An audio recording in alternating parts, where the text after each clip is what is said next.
구윤철 부총리님과 이번에 그 정부 관계자들이 미국과의 그 관세 협상 많은 그 수고를 하신 것은 맞습니다. 그런데 지금 말씀을 하신 대로 상당히 그 역부족이었고 또 최악의 상황은 피했다. 이런 걸 볼 때 스스로도 결국은 이 협상 자체가 그 성공적이라고 평가하기는 어렵다. 그래서 상당히 그 내용적으로 볼 때도 그동안에 우리나라가 대미 관계에서 그 관세 측면에서 한미 FTA에서 누려왔던 그런 어떤 우월적 지위가 이번에 사실은 다 날아가 버린 그런 상황이기 때문에 향후에 상당한 그 경제에 어떤 주름살을 줄 수 있다는 그런 측면에서 상당히 우려가 된다는 것을 말씀드릴 수밖에 없고, 또한 그 대미 투자 관계에서도 이게 그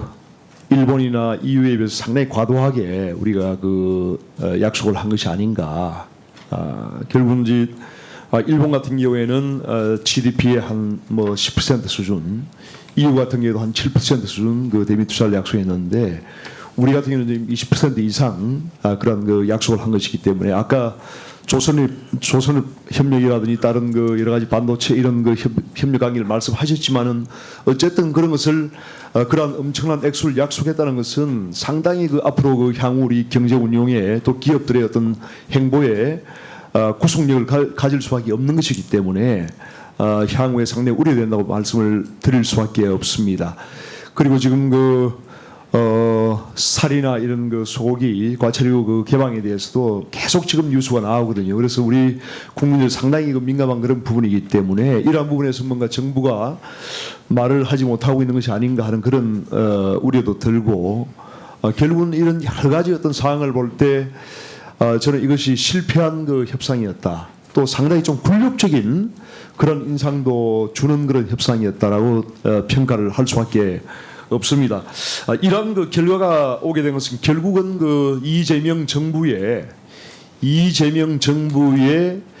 대미 외교에서의 그런 그 실패, 또 이재명 그 현 대통령이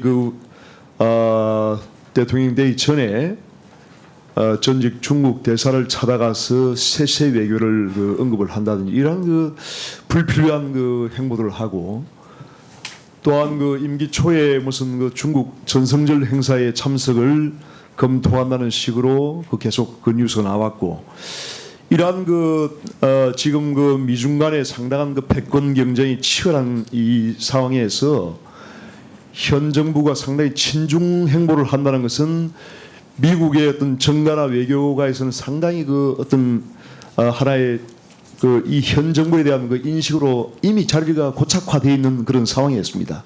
그런 상황에서 지난 6월에 G7 정상회의 당시에도 일방적으로 사실상 한미 정상회담이 불발이 되고, 그 이후에 루비오 미국 국무장관과 위성락 안보실장의 그런 미팅도 사실상 일방적으로 철회가 되고, 또 우리나라 재무통상 관련 이 장관 미팅도 사실상 7월 달에 불발이 되었죠. 그래서 여러 가지 이러한 한국이 미국의 관계에서 상당히 패싱되는 이러한 상황에서 너무 현 정부가 다급하게, 너무 조급하게 굴욕적으로 이 협상에 임한 것이 아닌가. 그리고 그 결과 또한 상당히 굴욕적으로 일본이나 이런 EU의 경쟁국에 비해서 기존에 우리가 우리가 누렸던 그런 경쟁력 우위를 완전히 상실당함으로써 향후에 그런 경제 운영에 상당한 앞으로 문제가 있을 것이다. 이런 것이 지금 IMF도 세계 경제 전반적으로 회복이 된다고 지금 경제 성장률을 올리고 있는 상황에서 한국만 주요 국정이 유독히 지금 경제 성장률의 전망을 1%에서 0.8% 내렸어요. 아시아 개발은행도 마찬가지입니다. 1.5에서 지금 0.8로 내린 상황인데, 이러한 저간의 여러 가지 어떤 상황을 볼 때 현 정부가 그러한 외교, 국제관계, 대미 외교, 한미 동맹 이런 차원에서 상당히 어떤 지금 실패의 길로 감으로써 결국은 임기 초에 이 대미 관세 협상이 상당히 중요한 그런 변곡점인데, 향후에 과연 어떻게 될 것인가 우려할 수밖에 없는데 한번 말씀을 해주시기 바랍니다. 예, 의원님께서 뭐 이재명 정부가 대미 외교 실패했다, 또 그다음에 이번에 뭐 협상은 굴욕적이고 또뭐 굴욕적이게 볼 수밖에 없죠. 여러 가지 실패했다고 말씀하신 저는 거기엔 동의하지 않습니다. 왜냐 그러면은요, 우리 이거 초기를 한번 생각해 보십시오. 우리는 정부가 지금 6월달에 새 정부가 들어오기 전까지 얼마나 불안했습니까? 그때 일본과 EU는 협상을 하고 있었습니다. 우리는 협상을 하지 않았습니다. 새 정부 들어서고 나서 물론 기재위에 제가 감사하게 생각하는 게 저를 빨리 해주셔가 제가 미국을 최대한 빨리 가려고 해서 그 협상을 하는데 29일날 가지 않았습니까? 3일 남았습니다. 3일 의원님. 그동안에 만약에 협상을 하지 않았더라면 지금 질의 시간이 조금 그래서 저는 우리 구윤철 경제부 총리께서는 할 역할을 최선을 다했다고 생각합니다. 그렇지만은 그 경제부 총리가 할 수 있는 역할이 있고 현 정부의 기본적인 그런 어떤 성향이라든지 그 미국과의 관계 또 중국과의 관계 이런 측면에서 현 정부가 상당한 그런 어떤 그 한미 관계에서 취약점을 가지고 있는 그런 하나의 현 상황이 그런 환경이 있기 때문에 우리 구윤철 부총리께서 아무리 노력을 해도 아까 말씀하신 대로 역부족이었던 거예요. 역부족이었던 거예요. 그래서 최악의 상황을 피했다고 평가를 하시지만은 이것이 최악이 될 수도 있다. 이 현 상황이 하는 그런 경각심을 가져달라는 것이고 지금 뭐 잘했다고 말씀을 하시는 건 아니잖아요. 성공했다고 하시는 말씀은 아니잖아요. 국민들이 상당히 우려하고 있습니다. 그래서 어떤 변명보다는 향후에 한미관계라든지 이런 국제관계를 사실 경제협력도 협상도 국제관계, 한미관계라는 이 큰 외교 테두리 안에서 움직이는 겁니다. 그렇지 않습니까? 네. 그래서 현 정부에 대해서도 이러한 향후의 경제 운영에도 상당한 그런 외교관계 중요하기 때문에 이재명 정부의 이재명 대통령에 대해서도 그런 앞으로 경제 운영을 위해서는 한미관계 중요하다는 것을 주장을 강력하게 하시고 그런 뭔가 확고한 의식을 가지고